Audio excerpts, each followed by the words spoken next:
guy and whatever else he wants to call himself. What's up, brother? Not much. Little bit of a different intro video. Yeah.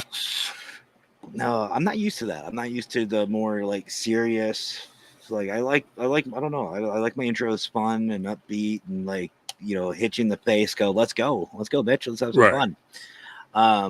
But no, that one was a little bit more serious. What did you think of it? Well, I mean, it does the job. It gets the message across. You don't get. I think a lot of people kind of get the wrong idea about intros and things like that, and sometimes get a little too crazy, and Yeah. then people start to lose track of what you are about or what your show is about. But this one just simple. You know exactly what you're getting into here. Mm-hmm. Well, almost.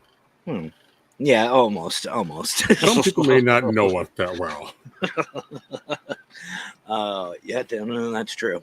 But there was still the countdown. There was still my countdown. I threw that in. But you know what? And if Mister's watching this, I'm sorry, but you have to admit the countdown fit in with what it was, with the message. So I like it. Speaking of Mister, before we begin, I just want to let everybody know over on globalghosthunt.com or Global Ghost Hunt Facebook and YouTube and on Parapost Network Central, where we're at as well. We're actually tag teaming the live airstream with Haley, host of GGH on Air. They have CITV, Brandon and Cara on tonight, and it's a lot of fun. I love those guys. Those guys are great. So if you're watching this, head on over, give them some love as well. But I want to give them a shout out and to Mister. Sorry, it's the scheduling. I know as admin staff, he doesn't like us to kind of piggyback each other, but sorry, sorry, not sorry. It's been a week. Before we get into tonight's topic, I do want to let you guys know, if you notice, there's my new logo. My new logo is right above Shadow there, right up in the corner. And it's also on my chest here. I have my new merch out.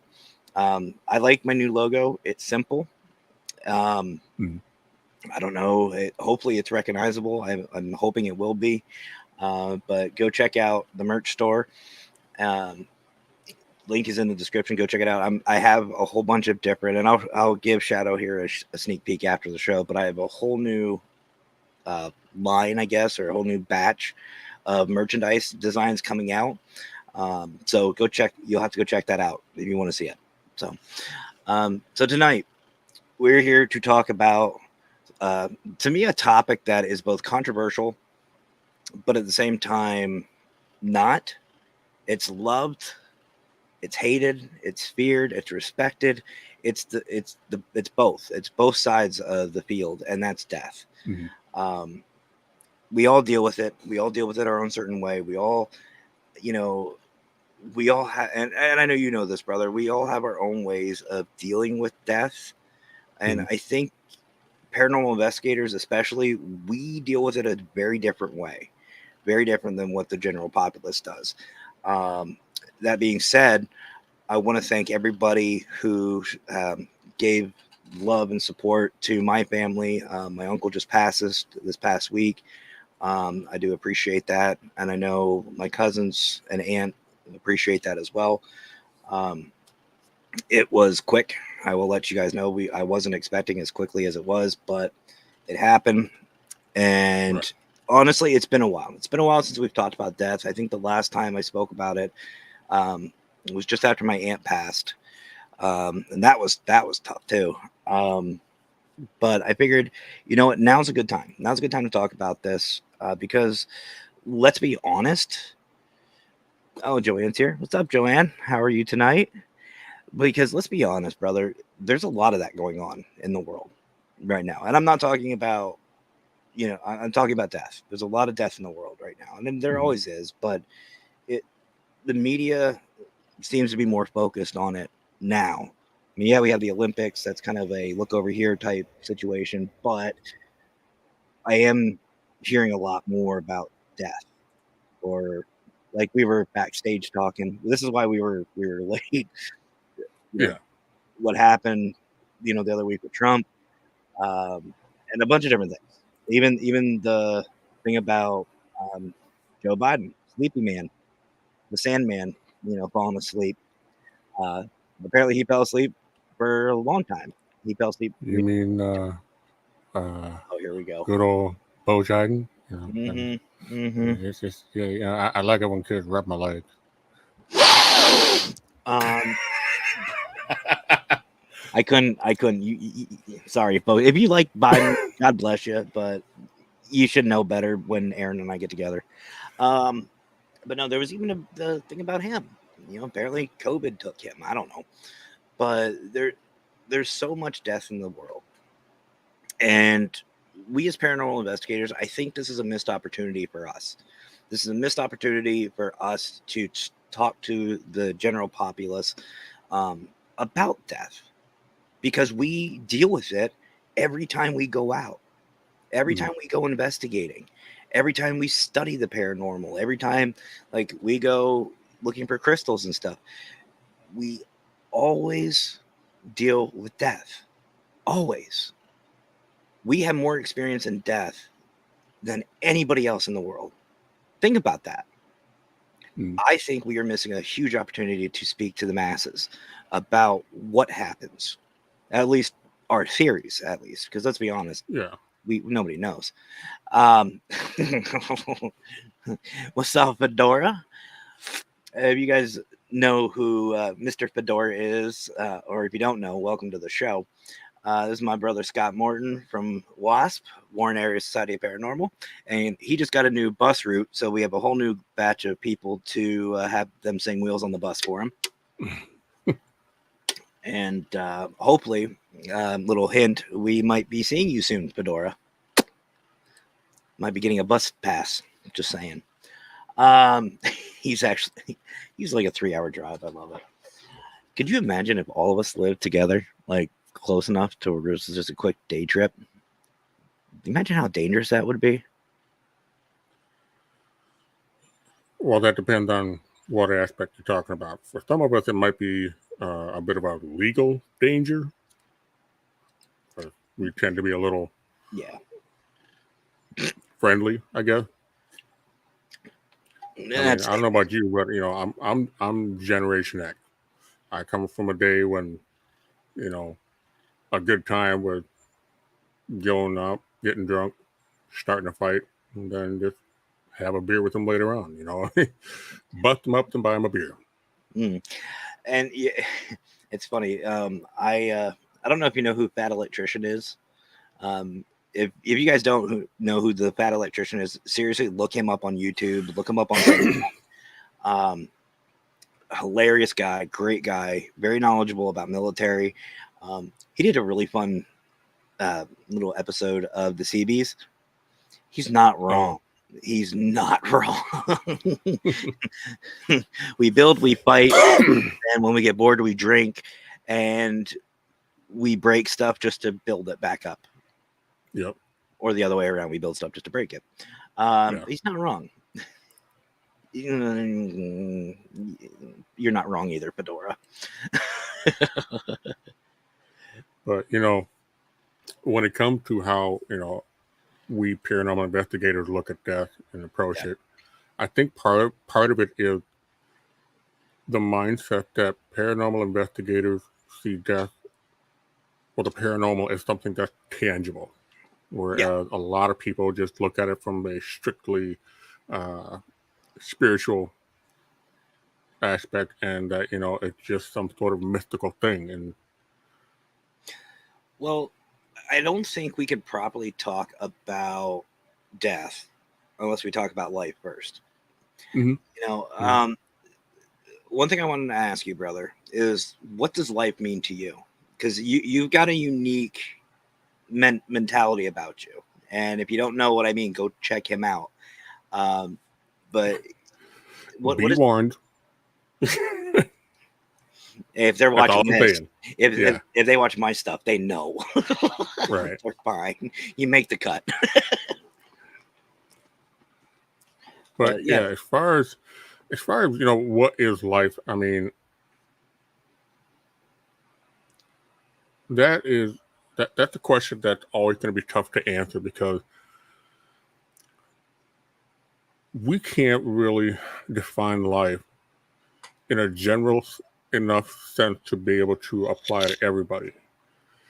And so life, when you break it down into, for the topic of discussion, gets kind of tricky because we each have our own experiences. We each have different ways our emotions are connected to certain situations or objects or people. So to ask somebody what is life to you,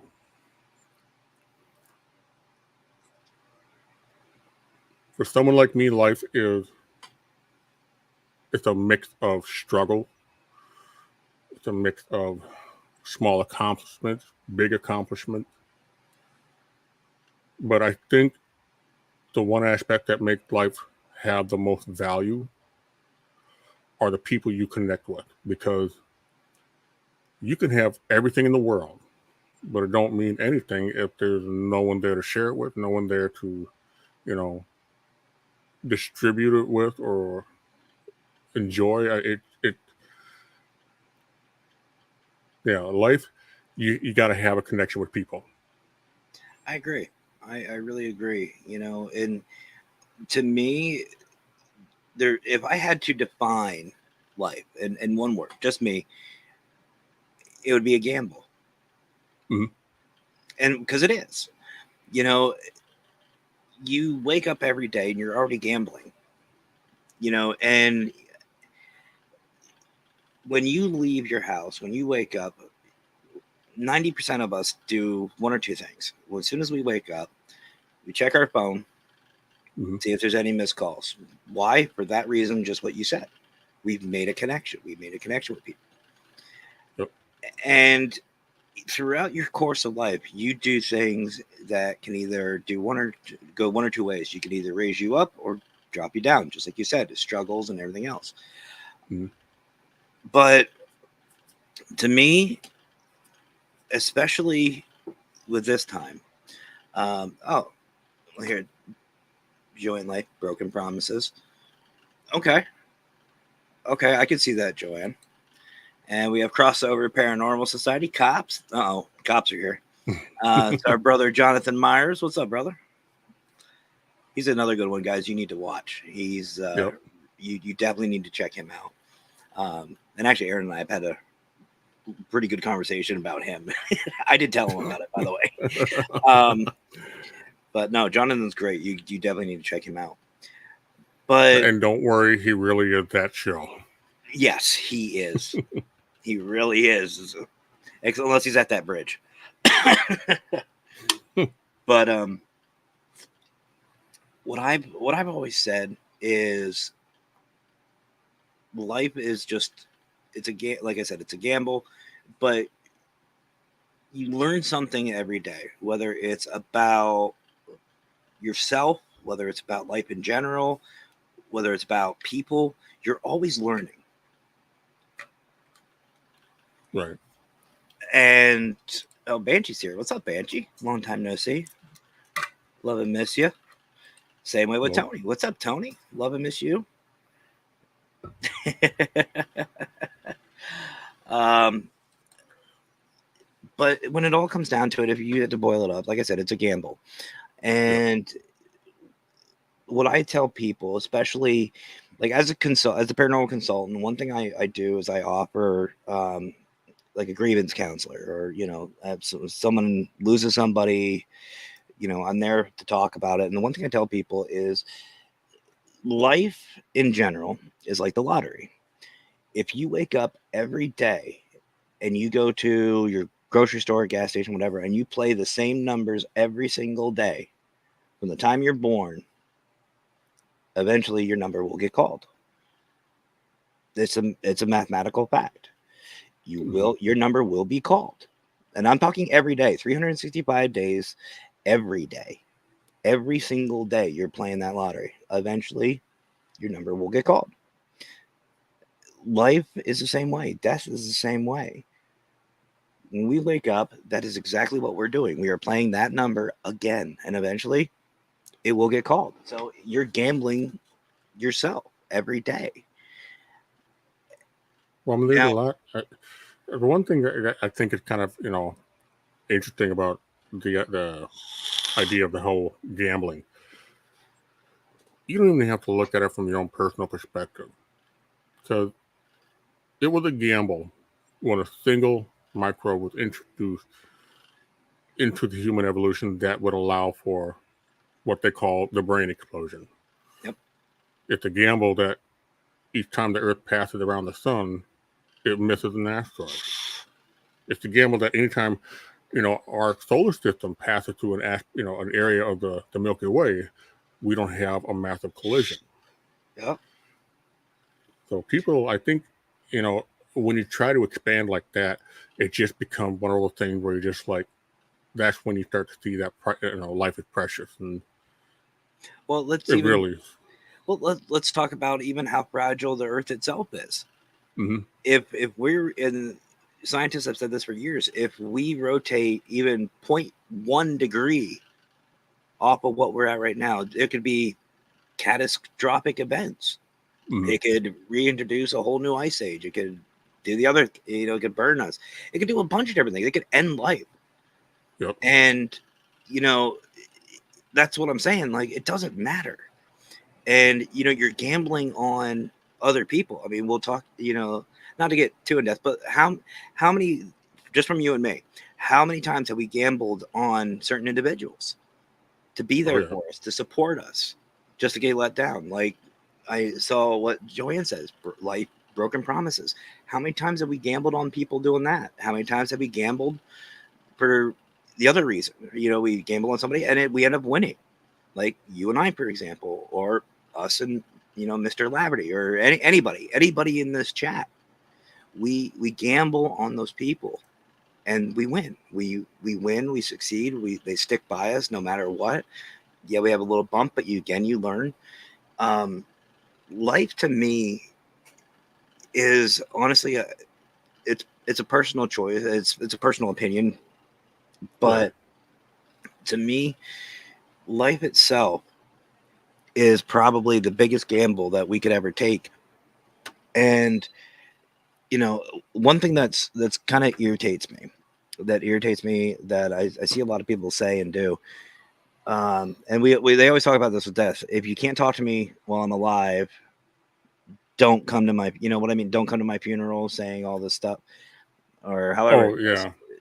If you can't take the time for me during life, don't come take the time for me at death. And we see that with people. But they say communication is a two-way street. Mm-hmm. Well, you know what? If somebody, to me, if somebody goes silent who's always talkative, why aren't you reaching out? If you see somebody's in need, or somebody's not themselves, reach out. Mm-hmm. And if you start losing connection with somebody, reach out, because they may not know they're doing it. Because I know for a fact I've done that. Yep. And I've wished people would reach out to me. Well, part of the problem is we get this weird idea of what defines a good life. Yeah. And most of us, we have this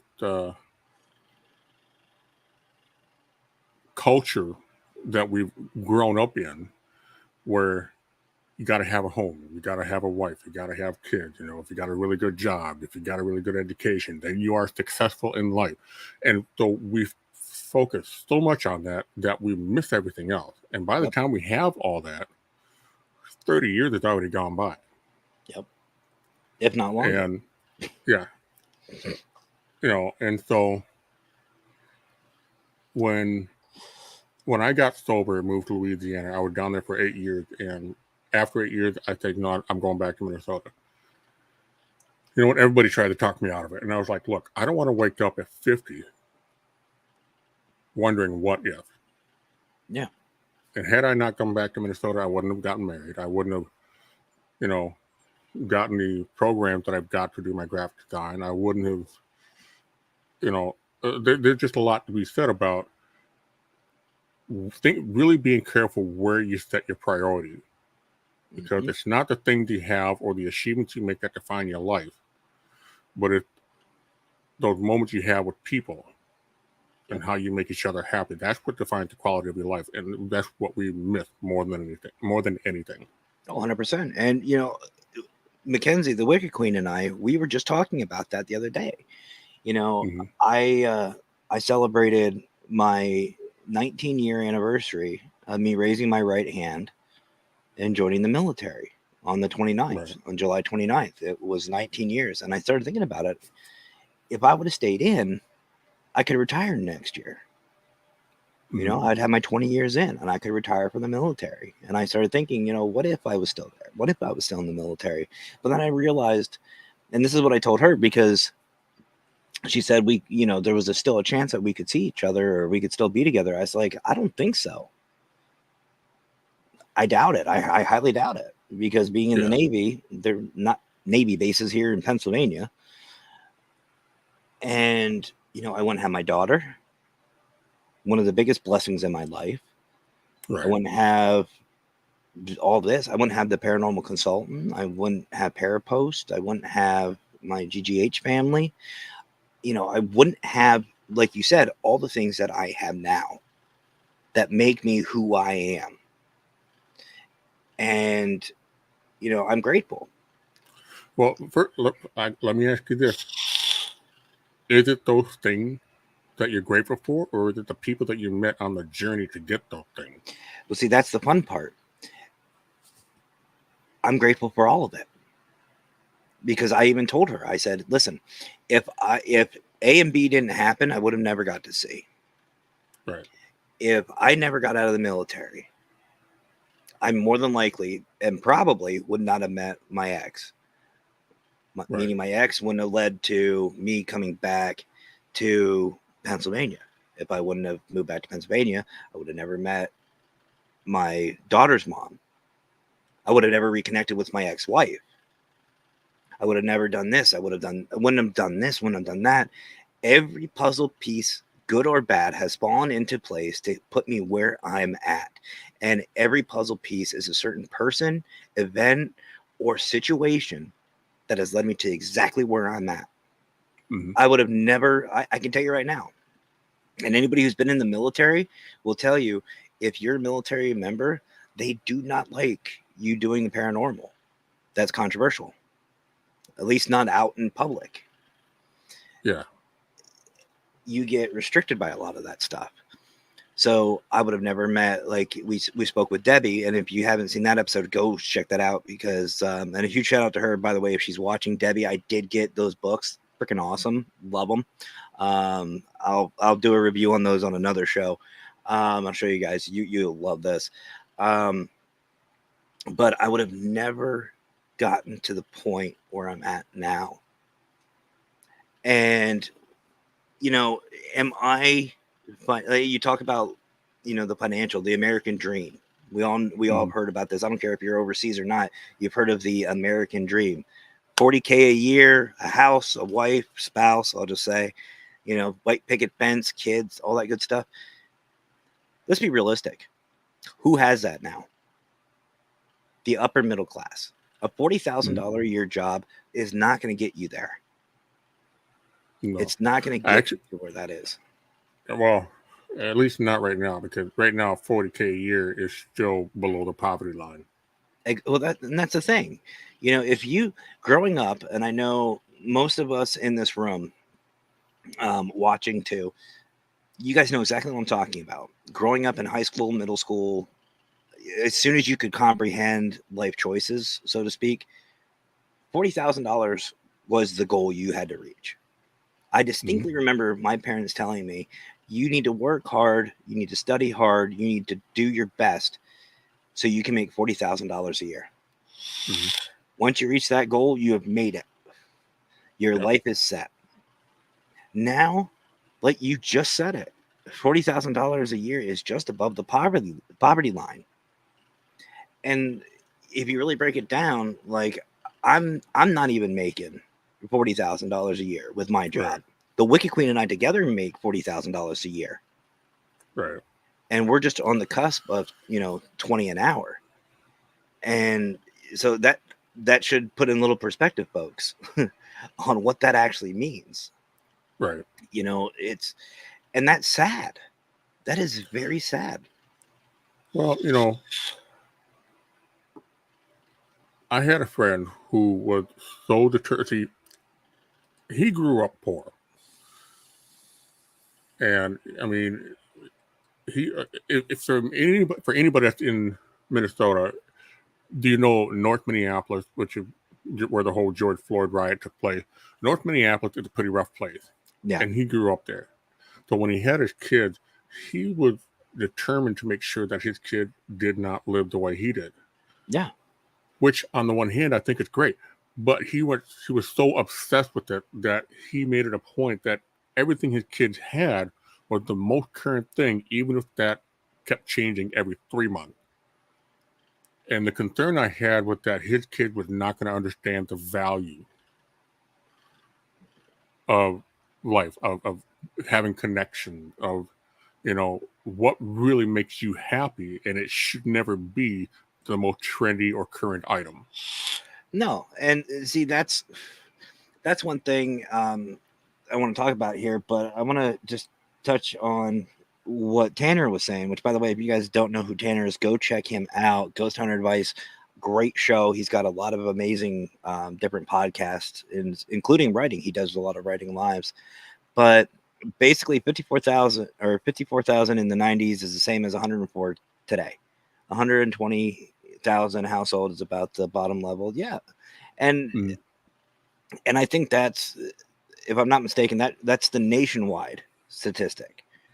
I know 120 here in PA, you're living pretty good, but yeah, like you're 100% right.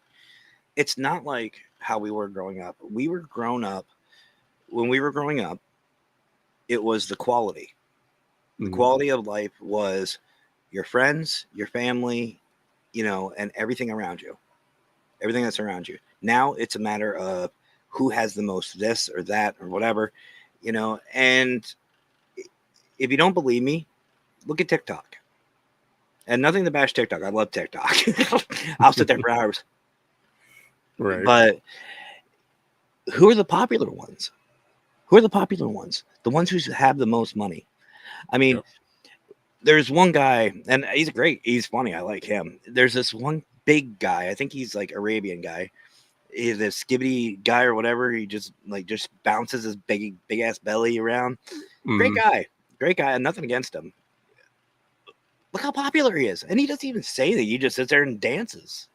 Yeah. But he has the chains on. He's got the money. He's at these really expensive places. Like, I know I'm somewhat aging myself here, but Salt Bay, the Salt Bay guy, he's just dropping salt. Yep. I think he looks like Johnny Depp, but that's me. But it's the people with the most money and the most stuff are the most popular, and I think that's a message that we need to stop right there. That's why, especially like in the paranormal, and I know Shadow, you know this, and most of you guys know this too. I don't care about the popularity of people. I don't. I don't want, I mean, if I had the opportunity to talk with like Jason Haas, Steve Gonzalez, or Satori Haas again, or Sheree Marie Bennett, or any of these big names, minus Zach, if I had the opportunity to talk to any of them, great, I would. Am I going to pay thousands of dollars to have them on this show? Fuck no. I want the people like you guys, like the crossover, the Wasp, the Mr. Fedoras, you obviously, brother, Tanner, all of us who are the backbone of the paranormal field. Why? Because again, it's quality over quantity, right. and we are losing that. We as a whole, I'm talking worldwide, are missing that. We're missing that fact that I feel like I am a very rich man because if I need somebody, I know this man is a couple seconds away. Raymond Newsom, another great one. I haven't mentioned him today. He's another one I could go to. Any of my Parapost family, if I need somebody, there's always somebody there. Global Ghost Hunt family, always somebody there. Or I could come live. And it doesn't have to be in my studio with all this setup. I could go live on my phone and you guys will be there for me. I feel like I'm rich. I feel very good about myself knowing I have that support, which has helped me. You guys have seen me at my peak. You guys have seen me at my rock bottom. And I know it's even closer to home. I've got the Wicked Queen.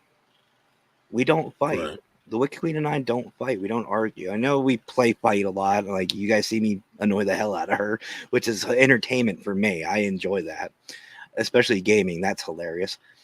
But we don't fight. We don't fight about money. We don't fight about anything. I have my daughter. But the one thing I want you to notice is I didn't say anything about my parents. I didn't say anything about her parents. Do I love them? Yes. But I love them. I respect them. But their opinion to me doesn't matter. My daughter's opinion matters to me. What my daughter sees. Do I get to spend every waking moment that I can with her? I try. But she knows that I'm working my ass off to give her that better life. Mm-hmm. And the same thing with Mackenzie. She knows I'm busting my ass so that way we can be in a better situation. And I can be a support for her. And I know she's doing the same for me. So to me, I'm already rich. I don't need things. I have what I need. Soapbox off. But I don't know. It might be. Aaron and I were talking about this previous. Our computers have been acting up. I don't know what it is, Mm-hmm. but his was acting weird before the show. Mine's been acting weird for like a week or two now. It's acting. I don't know. And to be honest, Tanner, that might not be a bad thing. Anyway, you were going to say something, brother? Well, it's just, one of the things that that I think is when it comes to the paranormal, what we're investigating, more specifically when we're dealing with human spirits, what we're investigating is what the mechanic behind this idea and this belief in this world beyond what we see. Yeah. Because we all know that the body dies if the brain dies. The question is it really that the brain is dead or that the brain is no longer able to produce the necessary power to, drive the body? And we all know that, we have the mind, the body, and the soul. Mm-hmm. There is a movie that was out a little bit ago. I think it was called The Phoenix Project. Yes. Yeah, I remember that movie. Oh, that was a good movie. Fucking love that movie because the idea of what happened to the body once the brain stopped, and the concept of resurrection is very, very unique because when I want to talk about the movie, but I don't want to spoil it for anybody either. They had their warning. Go for it. But so what happened in the Phoenix Project? You have a bunch of guys that are trying to discover the mysteries of death, and if resurrection or bringing somebody back from the dead was possible. And they experimented with some animals, and there was a lot of failures until finally something happened when they were able to bring an animal back. But what they didn't realize is that there was something that happened once the body dies and the brain stopped to function. And that's kind of, where you start to get that little hint towards, the consciousness being something that can separate itself, or if there is a spirit. It's a really unique movie. But anyway, so one of the guys decided, okay, if we're going to get real answers, we need to do a human test. So he sacrifices himself against his partner's wishes and without their knowledge So when they find him, he's already dead. And then they bring him back using the same technique that they used to bring the animal back. And it was then that they discovered that you might be able to bring the body back, but there's a good chance you're not going to bring that person back. Well, we've talked about this before. I know you and I have spoken about this. I believe Tanner and I have spoken about it too. I know Mr. and I have. And I've said this on the show before. What is the consciousness? What is the soul? What makes us us, our personality? And honestly, it's electrical impulses. That's all it is. Right. We are batteries. We think about the Matrix. We are all batteries. So it is scientifically proven that you cannot destroy energy. Right. The energy has to go somewhere. So to me, and by the way, folks, I was going to do a commercial break in between the life and the death, just to kind of make it, but I'll be playing the 2 videos for the commercials at the end of the show. So do not go anywhere. You definitely want to watch them. But since you cannot destroy energy, what happens to that personality? What happens to that soul? What happens to those electrical impulses that you're talking about? It's got to go somewhere. Right. It doesn't just dissipate. Right. Excuse me. Well, you have that, but you also now you start to get into the question of the soul and the consciousness. Are they symbiotic, or can they be independent? I think they'd have to be symbiotic. I would think they'd have to. Right. It's just like you can't have, not to sound cliche, but you can't have light without dark. You can't have good without bad. I think it has that type of relationship.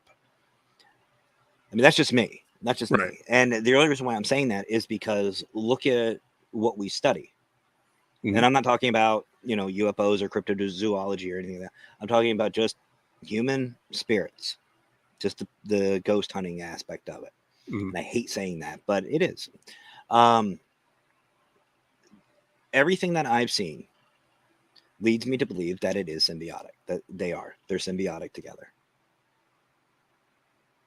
Right. So, and the only reason why I mentioned that is because, you hear these stories and you read about some of these cases about how people have died and then came back. Now, the question I have about all this, this does not diminish their experience in any way or shape or form. But the question I have is, when they have those out-of-body experiences and they travel to, the next level, whether it be heaven or hell, were they truly separated from their body? And if there were, does this mean that it is possible to be able to bring back that energy into the body? Well, and if that's the case, then that's when you start now you start asking the question, okay, what's the connection? Why is it possible for that spirit to return to the body?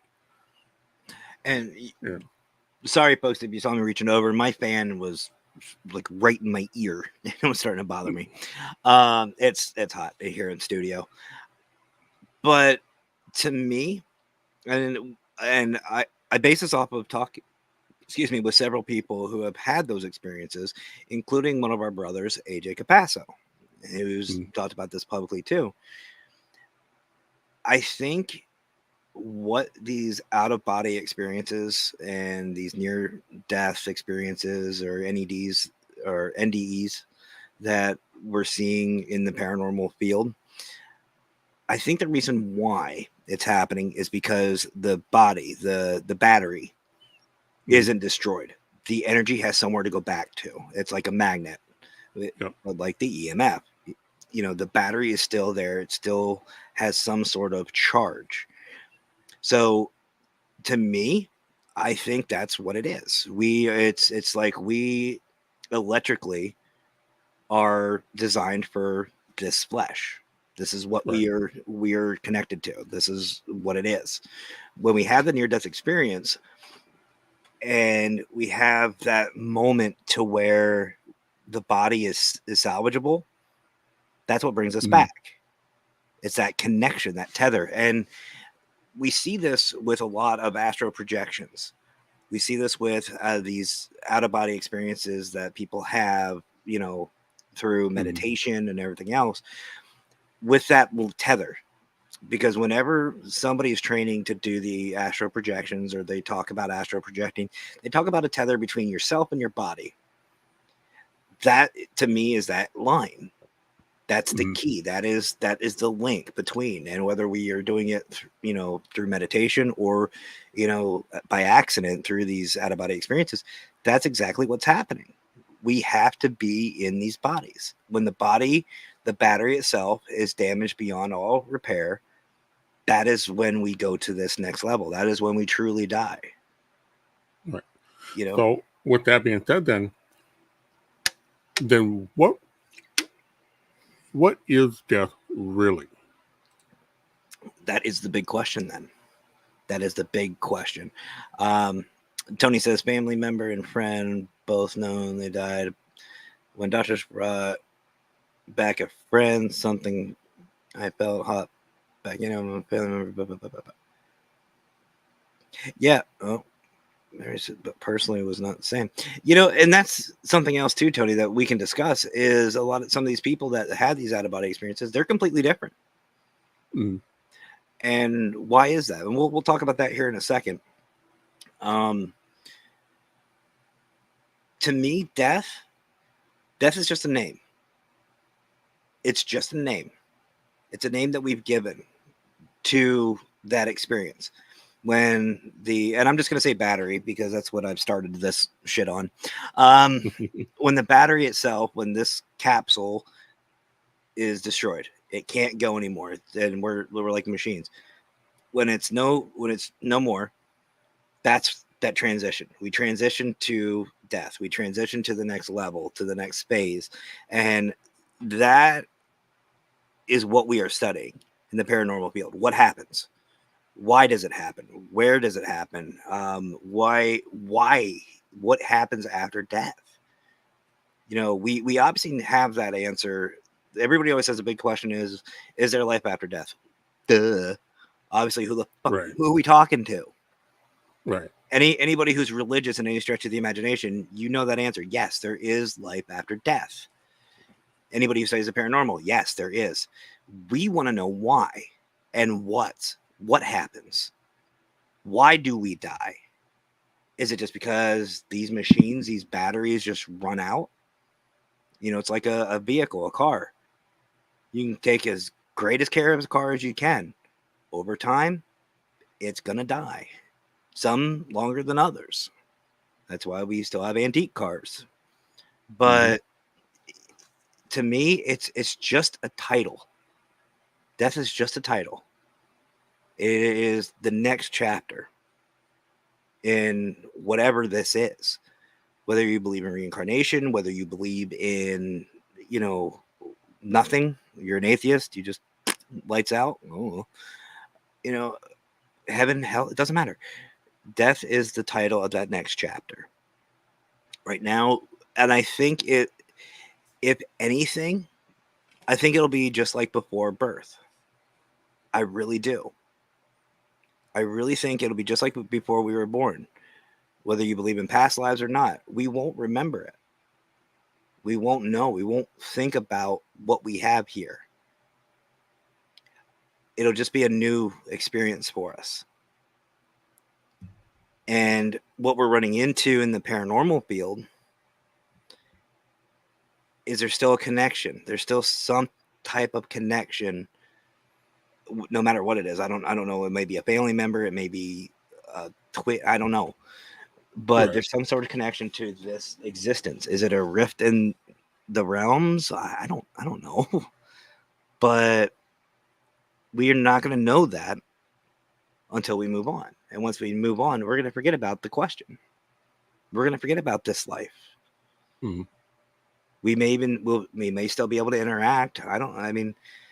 That's the beauty of our field, is we just don't know. But I want to move to what Tony said about when somebody comes back and they're not themselves. To me, I think an NED is just, it's a life altering, it's like a reset. It's scary. It's like, PTSD. It just, something happens to where it changes you. It gives you a slap of reality. Reality just comes up and bitch slaps you. Well, you know, a lot of time, one of the things that I think, that stopped a lot of people from really having the ability to understand, the supernatural or the paranormal or anything outside of what they are comfortable with, is everything we do, we based on the limitations of what we can do. Yes. Our eye can only see so much. Our finger can only feel so much. Our brain can only store so much information. And so everything we think about when we look at, life beyond death, we're operating on the premise that that is still going to have limitations just as in life. But is that true? Because, Well,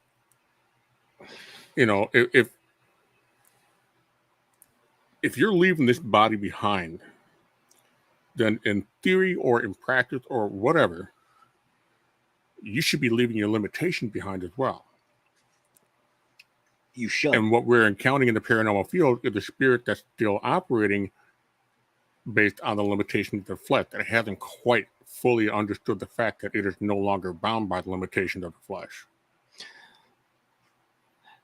Maybe what it is, since we are electrical impulses, maybe it's just like a computer. Maybe that software, and I'm using that term just to kind of relate, it hasn't updated yet. Mm-hmm.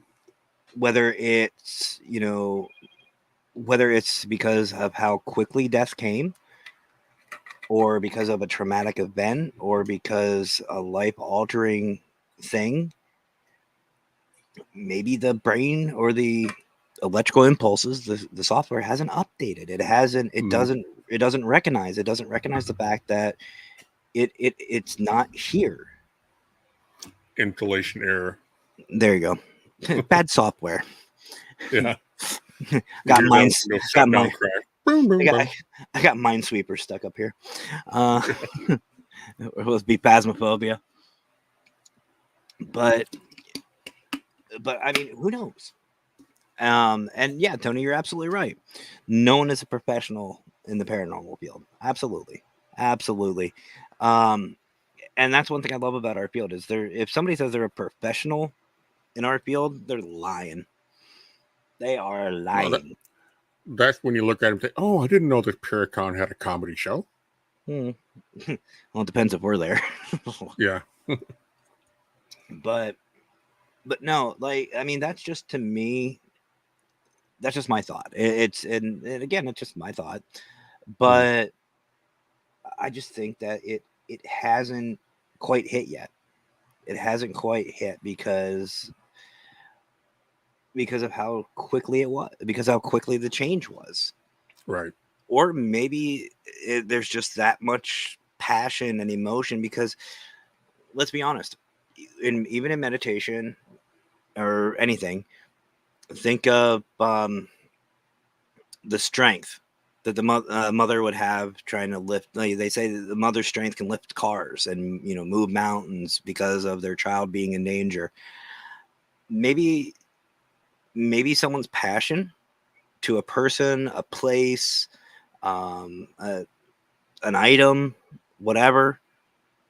That's why we're getting these hauntings, because these individuals are that tied to it.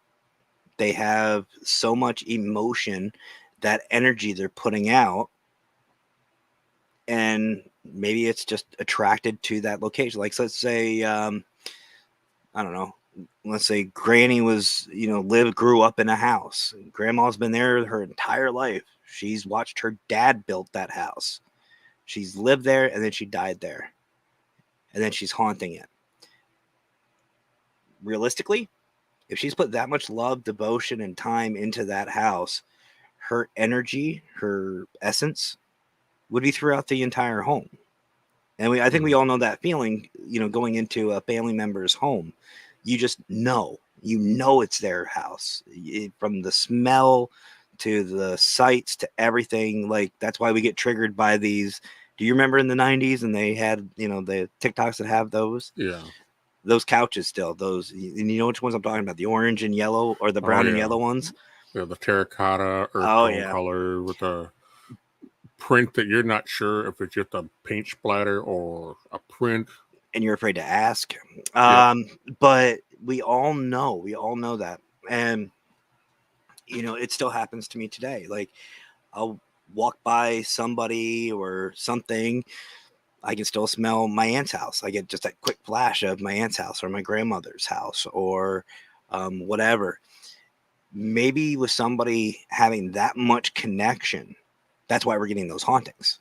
That's why it makes sense that some may or may not haunt, because they have nothing else. They have nothing else to hang out on. There's nothing to keep them around. They move on to that next level. And again, this is all theory, folks, but I mean, it would make sense. It would really make sense, and that would explain trigger objects. That would explain, why places like Gettysburg and other places are haunted, because that energy is there. That Mhm. connection is there. The connection is still from the flesh. But again, I don't know. Well, Very the other thing possible. that kind of brings into question with all this is I know a lot of people like to use the multiverse or things like that. Which, If by the you way, ascribe, go sorry, ahead. don't mean to cut you off. But by the way, folks, I do follow the multiverse theory. I follow all of them. I'm a believer in all of them, in all the theories, Matrix theory, all of it. I believe it all. But multiverse is my favorite. So the idea that is, and I kind of thought this is a possible theory about residual haunting and only residual haunting. But what if like you mentioned before with trauma? What if the conditions are just right and something happened? In other words, a lot of times when somebody dies, the last thing they remember leaves an imprint. And what we're seeing, you have these different layers of dimension. And when the conditions are right, it creates a pinch so that there's a connection between all of them, and that imprint is left there. Because we also understand that time and light share a connection. Yeah. So what we're seeing is very much like in a sense, a paranormal 3D skip, Yep. not Well, just in this dimension, but in others as well. the only and I've read about that too, and then and I did read an article that said the same thing you did. That was the point of death that makes that Mm-hmm. imprint. The only the only thing that I will debate about is places like Gettysburg, places like some of these homes we've seen, like through the Global Ghost Hunt, we've seen a lot of amazing places. Mm-hmm. Some of them have been residual from the reports. Right. To me, that imprint in time, I don't believe that that's the end point. I don't believe that's when Right. that individual passed. I think that is when somebody emotionally had enough energy to imprint on that location, whether they were scared, happy, whatever. Let's talk about Gettysburg. We'll just go with that, just because I know a lot about Gettysburg. I'm here in Pennsylvania, and everybody knows Gettysburg. Right. So if I mention Gettysburg, folks, my show. I'm joking. Um, but that was a very emotional experience for a lot of people. Mm-hmm. There was a lot of Civil War survivors that people have seen their ghosts. Or Yeah. let's look at God rest her soul, Queen Elizabeth, who Yep. just passed this past year. Let's look at her. They're already seeing sightings of her. They're Mm-hmm. already seeing her spirit throughout the different castles. Buckingham seems to be the main one, but makes sense. Right. But they're already seeing her. She didn't die there. They're not seeing it at that location. They're seeing it all over the place. Now, whether Right. she's residual or not, don't know. I'd love to investigate. So if anybody in the royal family needs somebody, the Pretty residual much. side of it, the residual side of it being just the point of death, that's a pretty big pill for me to swallow. Well, like I said, that's why I think, part of it is not so much that they died there, but sometimes it's like there's the last thing they remember when they die. I could see that. And again, this is only something that you can apply to residual. This isn't something you can apply to an intelligent haunting. Of course. I mean, I could see that. I could see that. But see, that's the beautiful thing with this field. But the other thing the only other debate I can say with that one, and by the way, folks, this is the way you properly debate in the paranormal field. And I'm not saying that what we are talking about is the right way, but how we are doing it. This is how debate should be done in the paranormal field, not me. But how many residuals have you seen throughout your career of these spirits just walking a hallway or walk through a wall? Right. Yeah, it may not be the actual activity, but honestly, my last thought, and I've been close, if I'm going to pass, my thoughts are of the people that I have that connection with, and even some of the what ifs and the regrets that I have. It's not me walking up and down a hall. Like I'm thinking of, you know what I mean? Like there has to be something more substantial. Well, I don't know. Well, I mean, that's just it. I mean, because we don't have any way to be able to, read a person's final thought at death.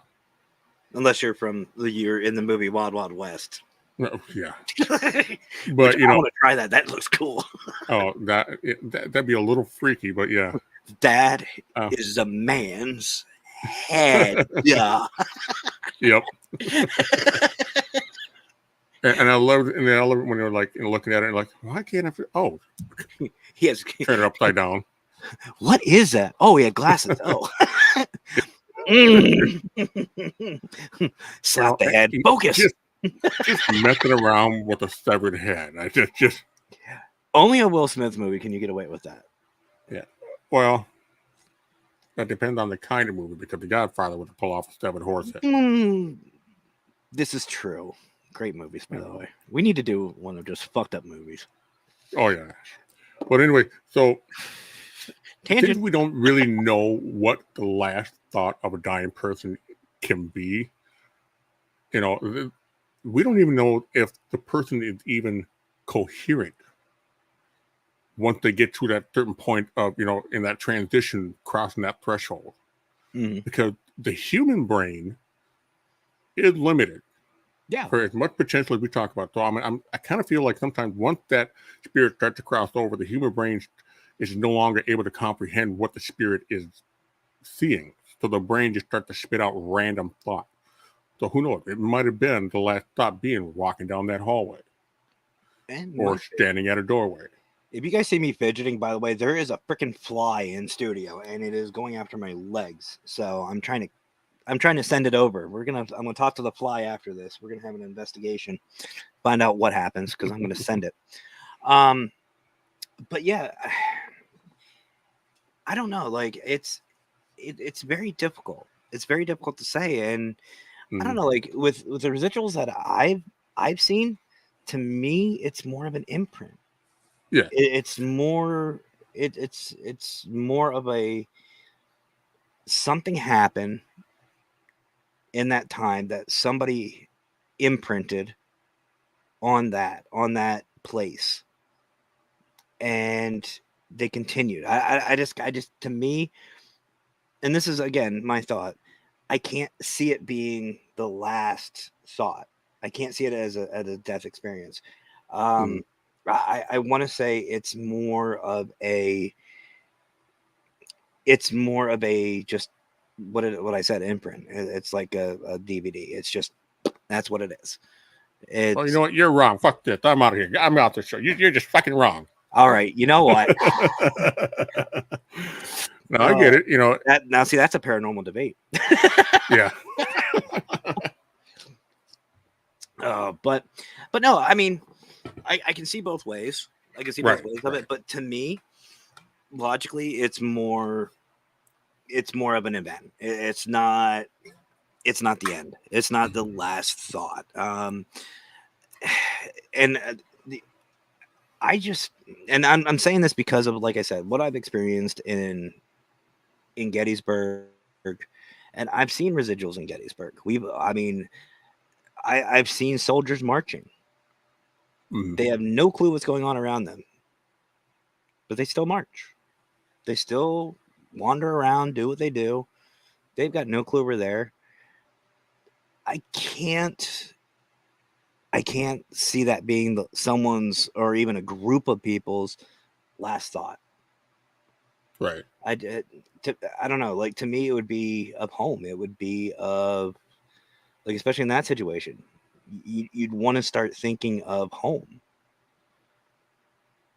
You want to think of your family, not the shit you just went through or you're about to go through.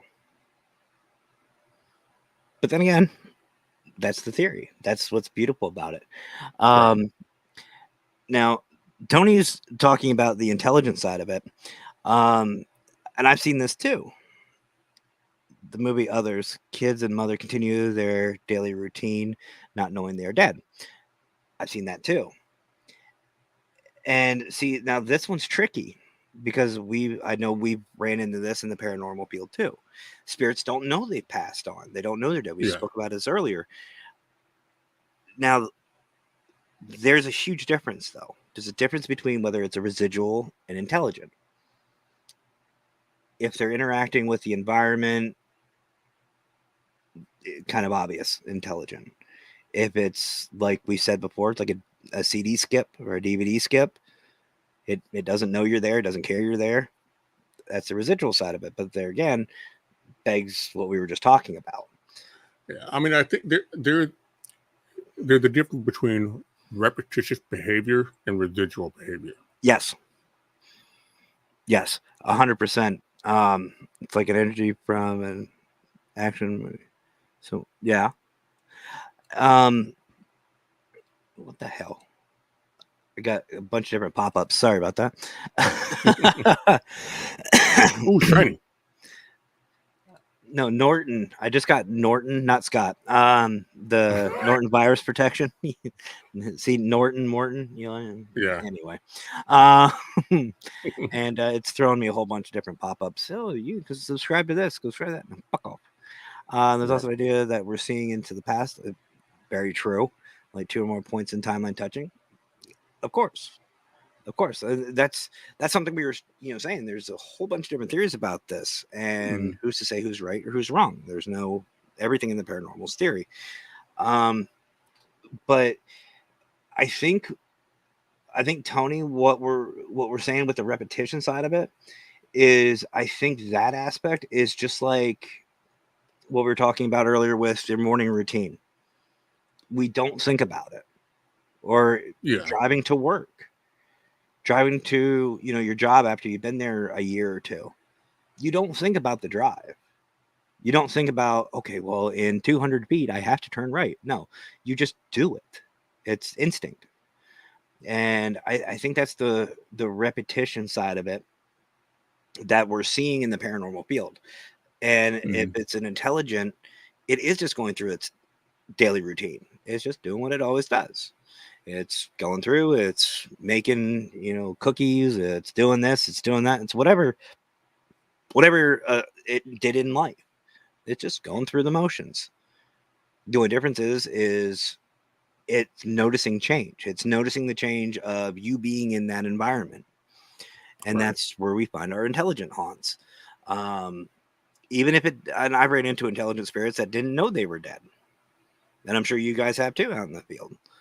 And it's hard. It's hard to sit there and break it to them. It's like, you ain't here, bitch. Yeah. I got something, guys. You might want to sit down for this. But the residual side of it, that's something completely different. That's something totally different, and I don't know. Let's see.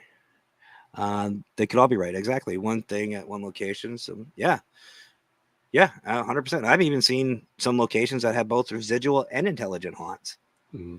Um, which, by the way, that makes for an interesting EVP session. You never know who you're talking to, or you never know the sounds you're hearing come through, whether it's the residual or the done that on the I day off. try not to be a smartass because I'm the kind of guy that would, if I came across a ghost that didn't know it was dead, I'd probably be stupid and be like, "No, I don't want you to have a heart attack here, but you're dead."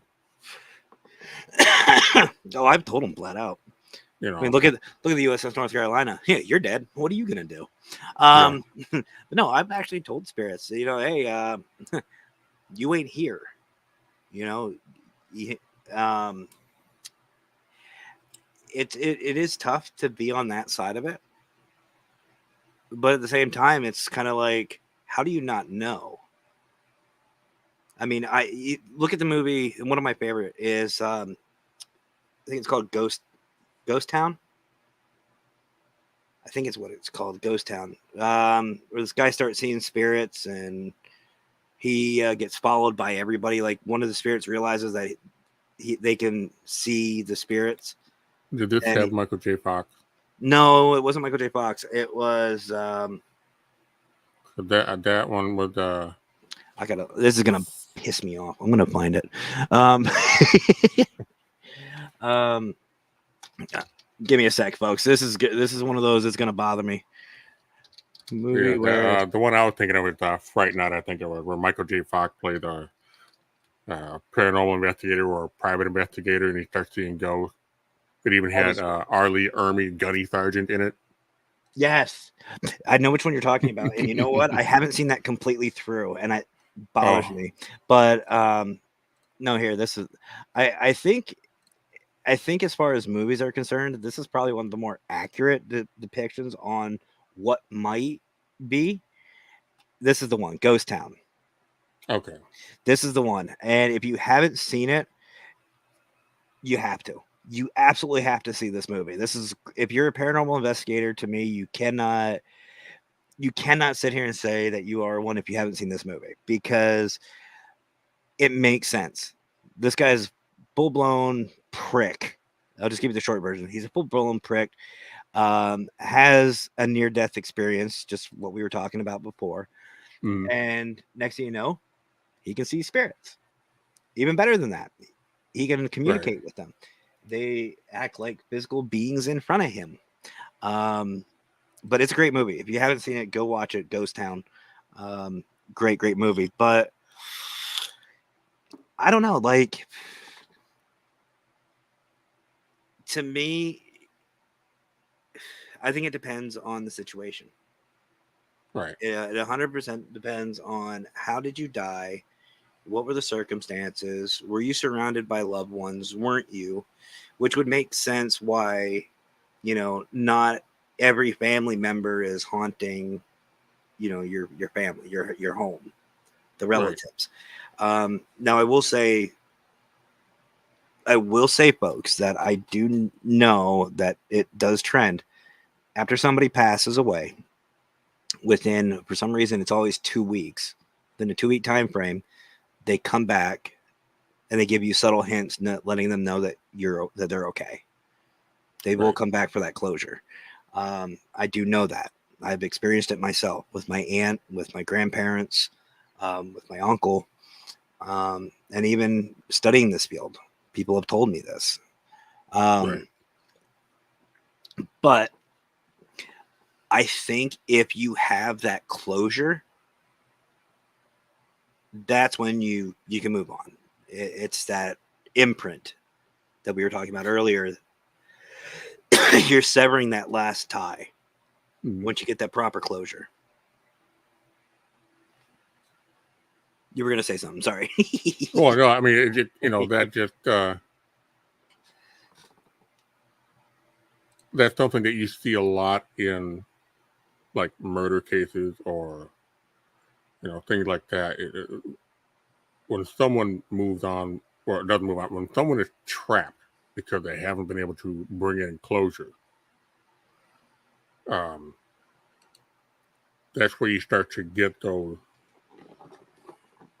Depending on where you sit with this is where you start to get those spirits that can, just be human but angry and demanding closure or answers. And I think now this is kind of where you start to get a little weirder into the paranormal. I think Right show. when we as investigators find those kind of cases, we start to investigate. This is where we need to be careful how we talk to these spirits. Because regardless of who the spirit is, anybody that's mad, whether they know they're dead or not, they're still operating on the same function, or the same idea that, emotional connections, emotional responses. And so that's when you start to get those violent kind of haunting. Well, And, so how do you prevent that? How do you resolve that? Well, see that one's tough. And actually, I'm going to take a step back before I touch on that. Okay. I do want to say I did watch this episode that Tanner was talking about with Complex Hauntings. Very good episode, guys. Go check that one out. I love Tanner. Tanner's like our encyclopedia when it comes to a lot of my research, and he's very knowledgeable. And I use a lot of his shows for questions, or I go to him if I have a question about anything. Very, very knowledgeable. And then we got nerd. What's that? Call him Paranerd. Ooh. Careful, I might have some merch coming out. Love you, brother. I mean that in the most respectful way. And I will create a design that is very respectful. I can just see him, oh, that fucking prick. Y'all should know about giving me ideas. We got JWoww in the audience. What's up, JWoww? JWoww is actually going to be pretty close to me. I think yesterday he came. I remember him saying Wednesday. So I think he's close by. So something might happen. Just saying. But I think what I've seen through my experiences is when we start getting those malicious, angry spirits, mm-hmm. That's when we ignore those little subtle hints. Right. Being Williamsport on Sunday. Oh, mm-hmm. I remember that. And we see this a lot whenever the way I explain it to a lot of the clients is think about a kid about 5-6 years old. If you ignore a kid, typically, what do? They throw a temper tantrum. They bang stuff. They throw stuff. They slam doors. They, do whatever. They bite. They scratch. What does that sound like to you? A malicious haunting. Oh, I thought you were going to say a liberal. Well, that too. Democrat. Wow. Ooh. Sorry, folks. Getting over a cold. But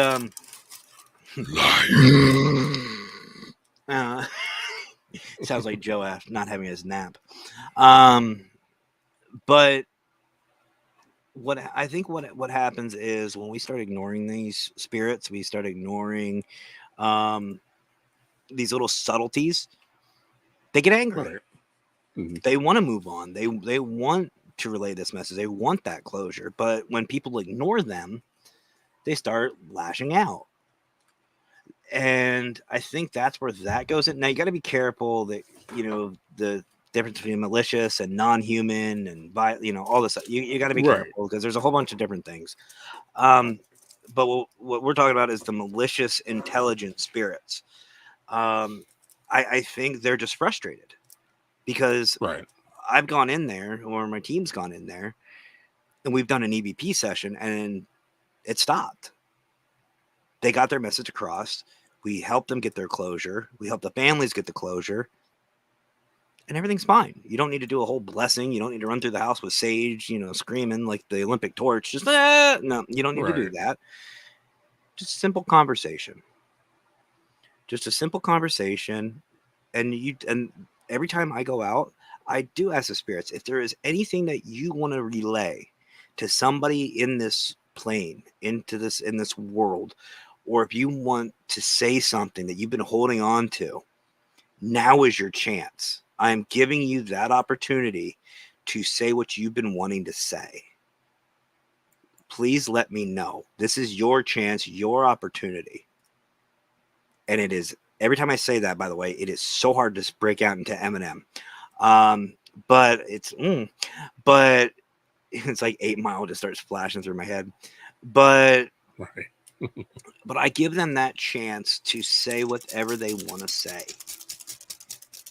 And it's amazing how quickly that resolves these malicious intentions. Once they get that, and it's done, it's over with. They said their piece. Now, I'm not saying that there isn't malicious intelligence out there that are just fucking pricks. And you and I have had this conversation too. Mm-hmm. If somebody's a prick in life, they're probably going to be a prick in death. It's very possible. Or then it can start turning into a bunch of different other things. It could just be their energy that's just, pissy. Then you start getting poltergeist activity and other stuff. There's a bunch of different things, but just what we're talking about is malicious, intelligent spirits. Again, not poltergeist, not anything like that. I don't know. To me, it just most of it just seems it's out of frustration. They're just frustrated.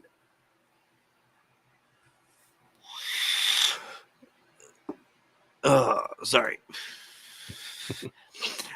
Truthfully, I will be in Williamsport 3 separate times in the next month and a half.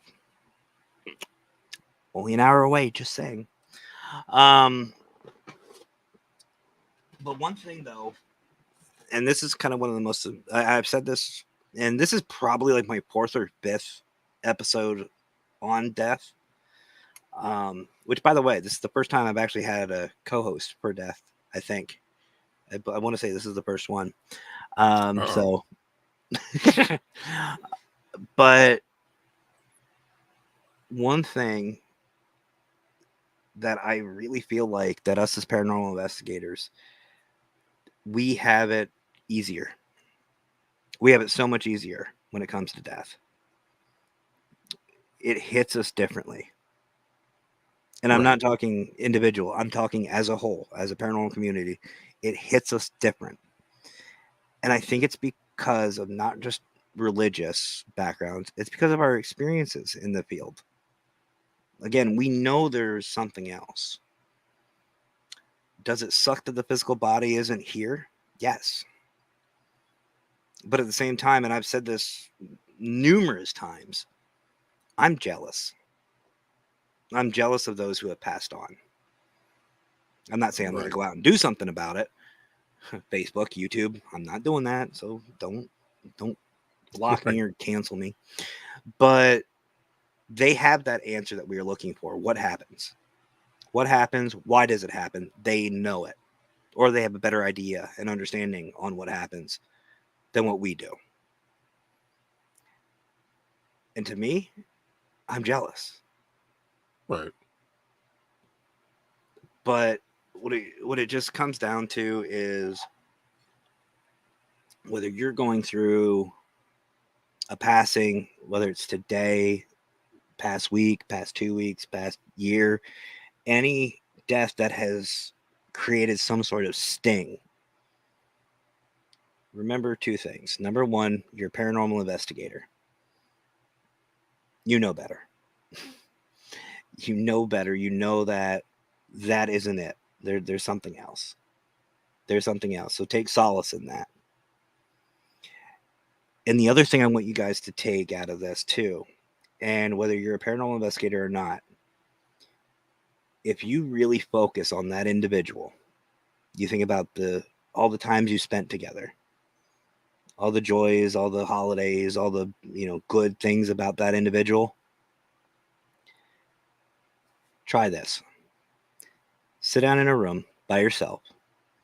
Take your phone out, hit a voice recorder, and just talk. If you do that, you might be surprised on what you capture. Yep. And even if you don't capture anything, it's good therapy. It'll Doesn't let you mean they're get, not listening. yep. It'll let you get that closure that maybe not just you need, maybe they need. Mm-hmm. And to me, I mean, this goes back to the wealth. This is another reason why I feel wealthy, because I have that knowledge, I have that understanding. I remember when my grandparents had passed, how much that hurt me, how badly that stung, and it stung for a while. And that pain that I had with it, physically and mentally, how long that lingered. Ever since I started my paranormal journey, that sting has really subdued. Yeah, the physical's not there, but that doesn't mean they're not there. That doesn't mean that that's the end. Mm-hmm. And there is a lot of proof out there that will back that up. And I want you guys to take solace in that, knowing that, I mean, it's been less than a week since my uncle passed. Were we as close as what I would like to be? Hell no. I would love to be closer. I still miss my aunt, who I grew up with, my grandmother, who basically helped raise me. And that's been years.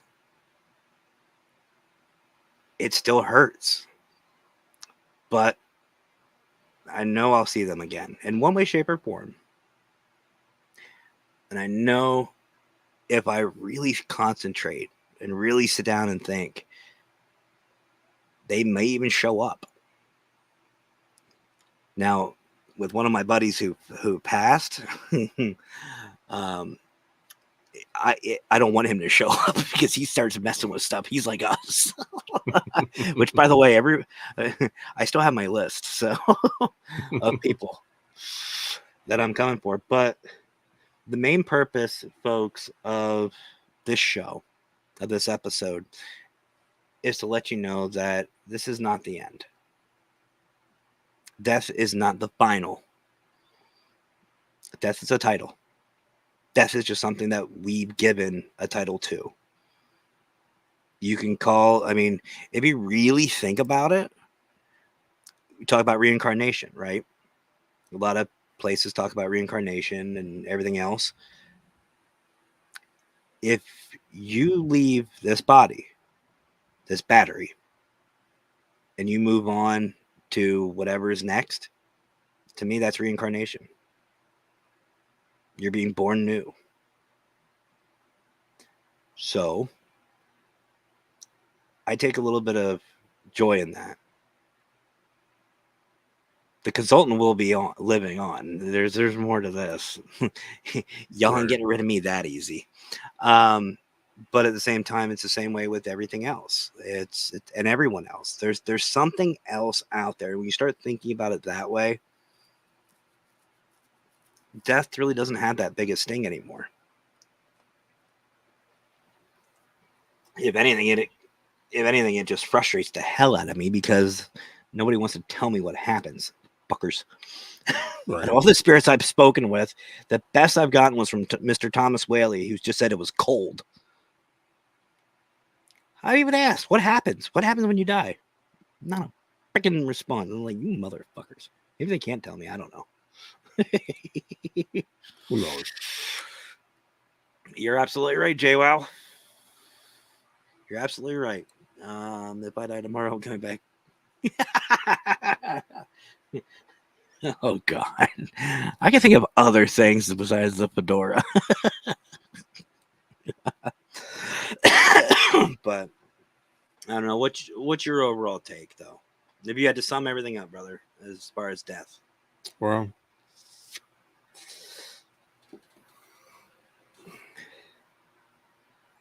I guess one thing I can say is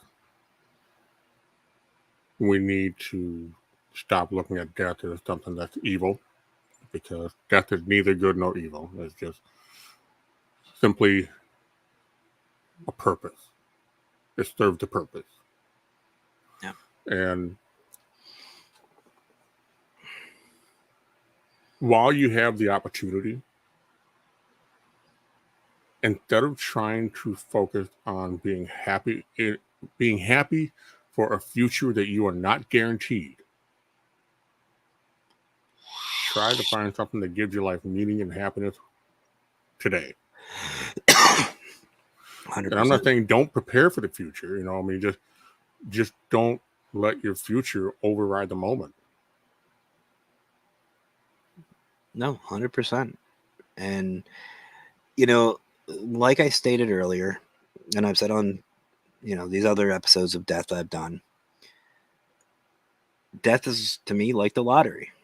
Mm-hmm. You play your number every day you wake up. Every day. The closest we get to death, by the way, I don't know if anybody, I know some of you may know this, but the closest we get to death happens every day when we go to sleep. When we Mm-hmm. sleep, we are the closest we will get to death without actually being dead. But when you wake up, you're playing the lottery. Eventually, your number will get called. It's just a matter of time. Mm-hmm. And it doesn't matter how healthy you are. It doesn't matter how sick you are. It doesn't matter anything. I mean, you hear about cancer patients, terminal cancer patients that are outliving athletes. Yeah. There's accidents that happen every day. There's shootings that happen, seems like every day. And people just drop. Their number was called. And there's not a damn thing we can really do about it. We can try, but like Shadow said, fill your life full of wealth, of people, of experiences, of the stuff that's not a piece of paper. And what I mean is Right. money. It's not about money. It's about the people you know, the people that you impact. And it's not just once, it's every day. Whether it's a kind gesture, whether it's a smile, or just an ear to listen to, just somebody who you sit down with and you say, hey, I noticed something's not right. Do you want to talk? You never know what kind of impact that's going to make. And I know we don't like using the S word. You know what I'm talking about, folks. But just a simple conversation can save a person, can add years to their life because you took 5 minutes. And I know on this show, we like to have fun and I like to, laugh and joke and be goofy, but this is a very serious topic. And it's one that gets ignored a lot. And I don't think we should. We as paranormal investigators, especially show hosts, we need to talk about Right. this. Talk about mental health. And I know, like Nando from Portals of Paranormal, he's a big advocate in it too. A lot of us are in the Parapost family. We are all advocates to mental health. And I've always said at work, I may not have the greatest day, but if I can impact one customer's life to where they go home and say, my day sucked. But there's this one guy that I spoke with. He actually took 5 minutes and spoke with me and I feel better, or he was just a freaking idiot. He's funny, but he was an idiot. If I can make some kind of impact my day was worth it. And I try to every day. We need And to just real quick, yep. if you can't reach out to somebody that you know, you can dial hashtag 988. That is the current suicide hotline number. Yep. And this is a link too, by the way. You write down. That one's 24 hours, 7 days a week, 365 days out of the year. There's a lot of them out there. This is just one, so please utilize it if you can. Could death be considered an experience until your soul hits the reset button? Definitely, absolutely, JWell. It really could. Mm-hmm. But the fact is, folks, every day we need to make a positive impact in others' lives, but more importantly, in each other's. If you have a network like Parapost Network, Global Ghost Hunt, or just a little group of friends, reach out. If somebody is not acting the way they normally act, if somebody is quieter than normal, reach out. If you notice something that is different, take 5 minutes to reach out, because you never know what they may be going through. Robin Williams was probably an example that most people remember. The funniest and the happiest guy in the world turned out to be the saddest.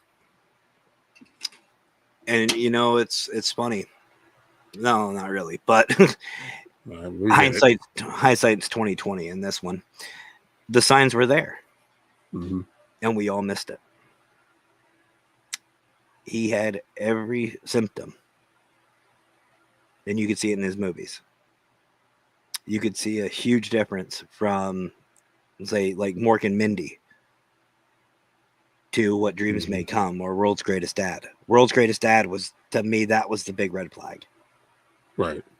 And if you haven't seen World's Greatest Dad, it's a good movie, but it's sad. And then What Dreams May Come, I think that came after that, didn't it? Wasn't too long after, or was that before? I want to say it was before. Well, either way, I know they were pretty close. They were pretty close in timeline. So if you look at his mannerisms, obviously Mork and Mindy was more upbeat, more fun, but just his body language, even in like Mrs. Doubtfire, it was a difference. It was a change. You see it in the way he acted, and even in public, you see it on his shows. Mm-hmm. Like one of his funniest shows I've ever seen is when he was live in Broadway. Great show, funny show. But looking back at it now, you need to catch his appearance on Whose Line Is It Anyway? Which time? He was on when he had the blonde hair. Okay, I think I it's been a minute, but I think I actually did see it because I used to watch that show all the freaking time when it was on. Between him and Richard Simmons, or his appearance on Actors Studio when he does his improv at the very end. Oh my gosh. Which, by the way, Richard Simmons, God rest his soul.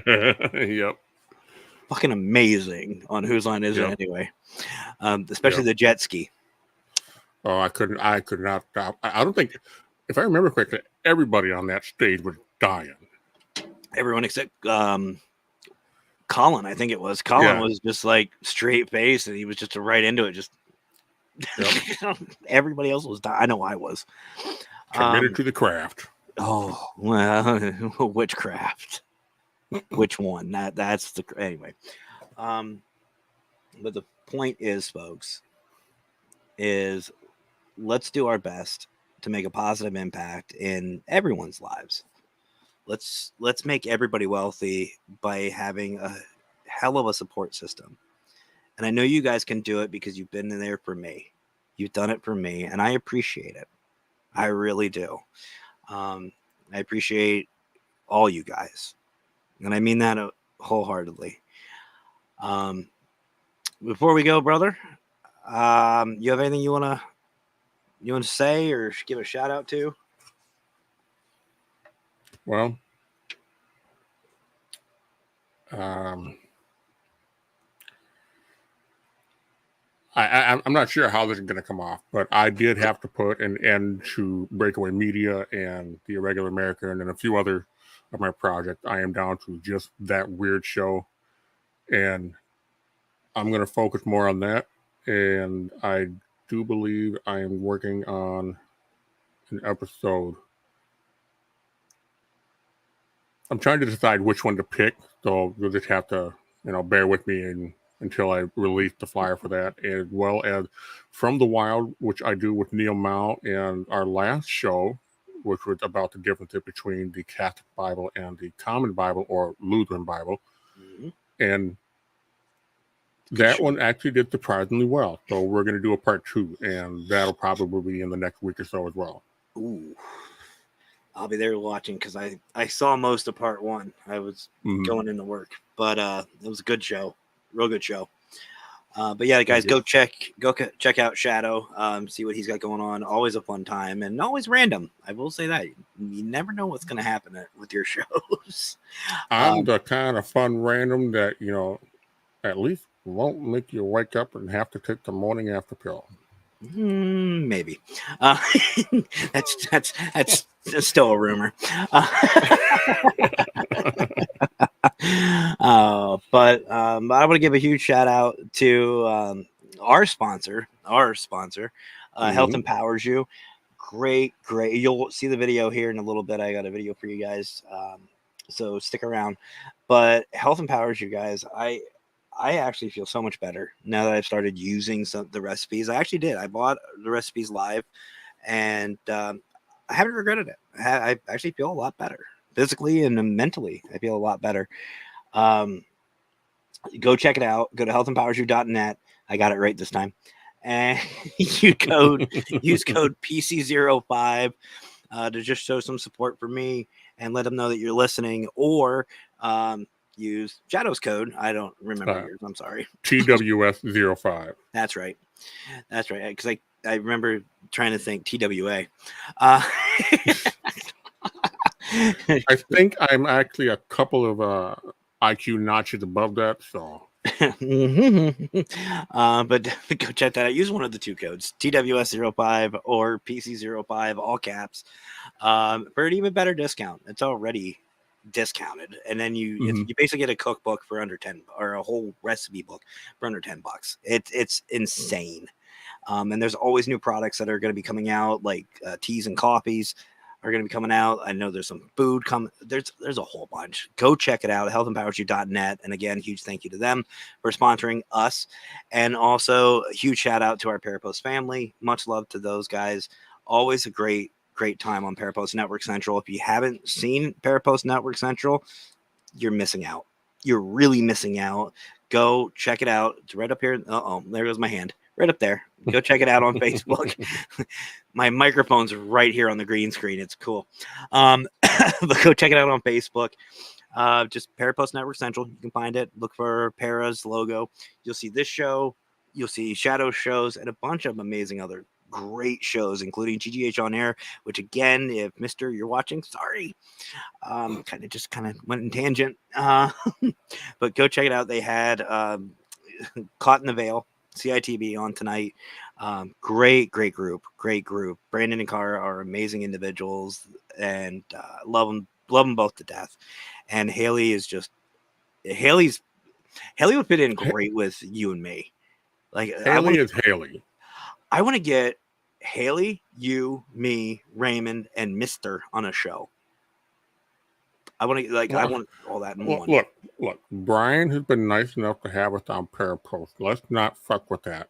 What are you talking about? We push that envelope literally every show. I could just see it now. All I have to say is I have an idea, and everybody in Parapost. Oh, yep. But go check it out, guys. You will not be disappointed.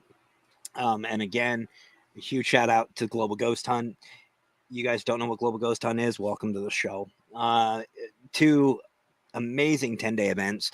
One in October, one in the spring, and it's coming. It's coming very quickly. And you guys, if sign up sign up while we still have spots available. Celebrate with us. Celebrate your location, celebrate your team, celebrate your experiences and your passion for the paranormal field by just going to globalghosthunt.com and signing up. If you want more information, go there anyway and just look at all the fun things that we've done. You can also find Global Ghost Hunt on any social media site. I think we're on pretty much all of them. But go check out what we've done so far. And this is only the beginning. We always have new teams, new locations. And like I keep saying, my bucket list keeps getting longer with each event. And I enjoy it. I love it. I enjoy it. And I know the admin staff, Mr. included, he enjoys it. It's a big headache for a lot of us, but we enjoy it. And it really is a great time seeing these teams. So guys, go check out Global Ghost Hunt at globalghosthunt.com or on any social media, Facebook, YouTube, don't matter. Just go check it out. Go check it out. And I'll be playing those 2 videos, so do not go anywhere.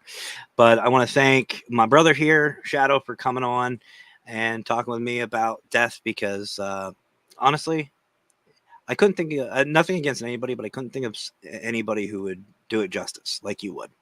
So I really appreciate you coming on, brother.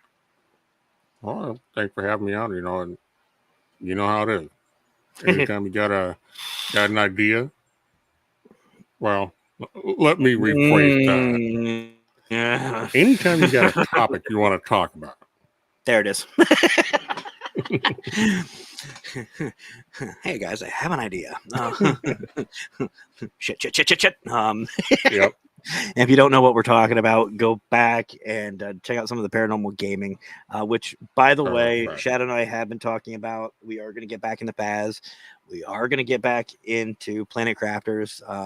And we are getting into Demonologist at some point. You better be getting into the Demonologist. I have it. It's right there loaded up. It's actually on my, it's weird. Like I have a dual screen and I have my main screen and then I have my side screen. My side screen has I have it split. I'm not organized by any stretch of the imagination, but my games are. I have Steam on one side and I have Battle.net on the other. So I have all of them separated and it's weird. And Demonologist is on there. Just saying. But no, I really appreciate you coming out, brother. And again, huge shout out to Health Empowers You, Global Ghost Hunt, and Paraplus Network Central.